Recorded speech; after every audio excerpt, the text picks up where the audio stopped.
I gotta say, man, you know, the thing, so I'll start with this. I don't think there was one room where I heard proper imaging or soundstage. Not You mean one. here at the Not even one. Really? How many And rooms did you I go don't to? I don't want to sound negative. I don't want this to be a negative thing, but I'm being honest. Yeah. Not It's even, a trade show. Not even one. And so then you have to start think about, well, what problems do you have that you could have fixed, right? And obviously, you know, for me, the elephant in the room is always bass. Always. Yeah. It's like if you can somehow tackle that in one way or another, you're halfway there. And so I'll tell you an interesting stat in that, you know, the average Joe, not the audiophile guy, the average Joe, and he's walking around. The first sound quality attribute he's going to pick up on is the bass. Bass. How articulate is it? Yeah. And how extended is it? Yeah. Yeah, and so a couple of observations as we were walking around, it's like, first of all, a lot of these smaller rooms have massive speakers in there that produce... Too big for the room. Produce massive bass. And they've got room modes galore because of... And then they do this with the volume. And it's just like, what are you doing? And it's interesting, like my favorite room, and I think your favorite room, Danny's, it was Norman Tracy's room, and it was just a pair of stand mount speakers. They were not cranked right. And no subs? No subs. No subs needed in that room. And what do you know? There's acoustic treatment in there, you know? And not only is there acoustic, because some of these rooms did have some tube traps, you know, a couple of tube traps, but I paid attention. Every single one of these rooms have a hard surface behind that front wall. All of them do. And Norman had an absorber right there, right, to help with that. And then he had tri-traps in both of the corners. And then he treated first and second reflections. And I was like, this room actually sounds nice. It was pleasant. It was a balanced sound. Yeah, you know? You know, it blows me away. Some of these guys have been at this for a long time. They know better. Like, what's the deal? Why are you like shooting yourself in the foot? Yeah. What are you here for? What are you here for? I mean, they've got gear in there. And you know, you were talking about this with Danny in the video you did with him. It's like, there's nothing wrong with any of this gear. No, but nothing wrong with it. It can't overcome the acoustics. And it's like, it's to your point. What are you doing? Yeah. Like, for somebody that's coming to a show for the very first time, they're interested in this. It kills me to think that they're going to walk away thinking, this is it. Yeah. This is the mecca of hi-fi. And I'm sitting there going, no. So no, for all of us, yeah, we all had, I know for me anyway, my experience, my aha experience happened when I was about 7. So we had this friend, I grew up in Southern California, had a well-to-do friend in Hollywood. Yeah. And he was what I would say is the first audiophile I ever ran into. He had, every time we'd go out there, he had some new piece of whatever, Macintosh or whatever, big corner horn speakers. Now I was into music and I loved concerts and records and all that. Yeah. He played Harry James, I think it was. And it was like, oh my gosh, you can have this kind of sound reproduced in your home. You know, I mean, it was big, dynamic. You know, the musicians were life-size. They were right there. The dynamics, the punch. I had no idea that existed. Now, I'm sure you guys have similar stories, and that's true for anyone. Until they've experienced that, they have no clue. Yeah. And so, yes, it's tough that there aren't as many brick and mortar good stores around, and you're stuck with these trade shows. Yeah. Because they don't shine. No. Yeah. No. And, you know, I was actually thinking about it. You know, they didn't bring a whole lot of treatment, and this is going to be a plug for you, okay? But it's an honest plug. Like this is intentionally saying this would have actually solved a lot of problems. And it didn't take much? Well, they have these massive speakers and or massive subs. They don't have a whole lot of treatment.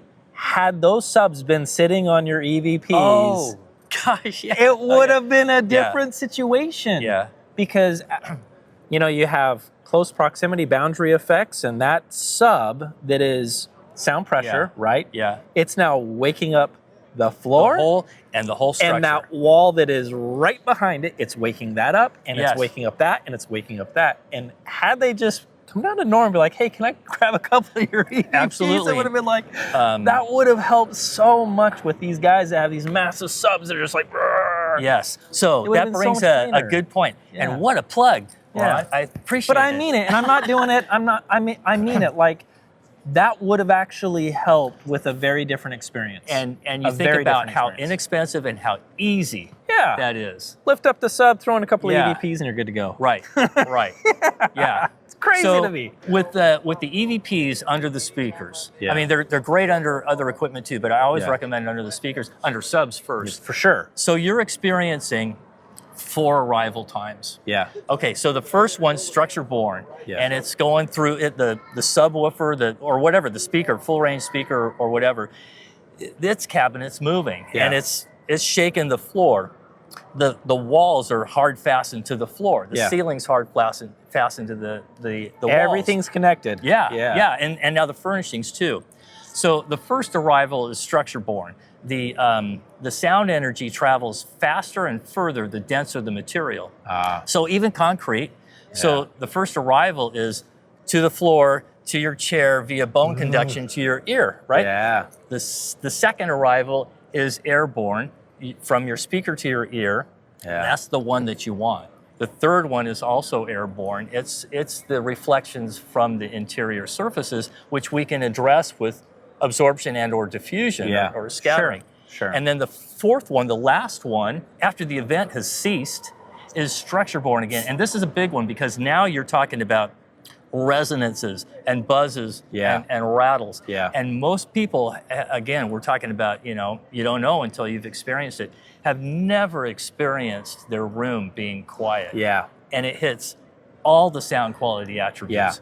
Yeah. It helps imaging. Everything. Tonal, dynamics, soundstage, the spatial cues, and noise control too. Now that the wife can not be bothered by the low frequencies. Yeah, I mean, I'm lucky because the sound shed is obviously isolated, but I mean, I don't. I'm in a such small percentage of the people that watch my videos are like, dude, I'm in a living room, and I'm lucky to be in a living room. Yeah. And to your point, it's like, hey, I want to listen to music at night. The wife's going to go in the bedroom and read a book or something, and the kids want it. It's like, you're going to put those subs right on the floor and crank them up. Let me know how that goes. And often with like home theaters and stuff, which I do too, they'll design it, and then, and I won't be a part of it. Then I'll get the call, then they move in. It's a brand new construction or whatever. And they find that, we can't watch a movie after we put the kids to bed. Yeah. Yeah. Yeah. Because nobody thought about noise control. Yeah. Yeah. And now it's like, of course, the EVPs are super inexpensive. Yeah, super effective. Super effective. Yeah. Yeah. But typically when we're talking about new construction, we're talking about floating the floor, isolating the walls, suspending the ceiling. Oh yeah. Sealing up, getting a noise rated door, and just, it ends up being resilient. It flexes, but it's airtight. Yeah. Because noise is always a two-way street, or vibrations are always a two-way street. Yeah. It can get in and it can get out. And for different scenarios, one might be more of an issue than another. Yeah. Yeah. Yeah. So, yeah, and you have to address noise control before you can get to sound quality. Absolutely. Yeah. So we do all of that testing, design. That's awesome. We offer a bunch of products, and including the EVPs, which darn it, they're all packed away. I know. We should have been like, and this is what they look. There they are back there. There they are. Yeah. Yeah. Right there. Yeah. Yeah. Oh, cool. Definitely our best bang for the buck by a long shot. It's really like the least expensive product we sell. Yeah. And it does the most. Yeah. It's the only product that does. Well, that's why I brought it up. Okay. I was like, I meant it. It's like, had they just done something as simple and effective and affordable as that, And when Yeah. people would have asked them, why does this room sound so better. different? Yeah. Then everybody else be like, Yeah. this. Yeah. And guess what? They don't cost a whole lot of money. You know, it's like, Right. that would have been a win-win for everybody. Yeah. You know? Well, and regardless of the expense of the equipment, I mean, these things make a boombox sound better. Oh, yeah. You know? Anything. Yeah. Your story of when you moved into the new place with the chimney that rattled. I remember that. That was killer. I mean, that was awesome. Yeah. So he moves into this new facility, It was and in of the course, last one of the house. first things Yeah. that you do is set up your system, Yeah. right? Yep. And you discover that the chimney is making noise at a particular frequency. Yeah, we happen to have a fireplace right dead center in the front wall. There's a chimney, and I plop down my open baffle subs, which, yes, they are creating sound pressure, but it's not even like a boxed sub. So they're the least offensive in terms of, you know, that energy transfer that you were talking about. And yet I fire them up and I'm hearing this grrr, grrr, grrr, and I'm like, what the crud is this? What is this? This is perfect for my profession. And you know, we're still moving in and we're getting things going. I go grab the EVPs, slide them under the subs, and gone. That was the thing. You suddenly thought the EVPs will take care of it. Because if they hadn't, what would you have done without the EVPs? You would have, I would have gotten a sledgehammer and just tear that thing down and be like, honey, is that okay? Yeah, because otherwise I'm not able to do my thing. It worked like a treat, man. It was incredible. Yeah. No joke. Saved you a boatload of money. That's why I'm bringing it up, man. They're no joke. They should more of these guys should have done that. Yeah. I know. There are a few that do, but yeah. Absolutely, they all should be, and it would would have make made a big difference. It takes them, and this is, I've seen this so many times. It takes the average, somebody who knows their system. Yeah. It takes them 3 seconds. Yeah. You know, I don't know what your experience was. Oh, it was immediate. Yeah. Yeah, it was immediate. Yeah. It was immediate. Yeah. It's not like, am I hearing something? Let me go back. No, it's it was like, immediate. Yeah. Well, cool, man. Dude, thank you, Norman. Thank you. Yeah, that was appreciate cool. you, man. Always appreciate you.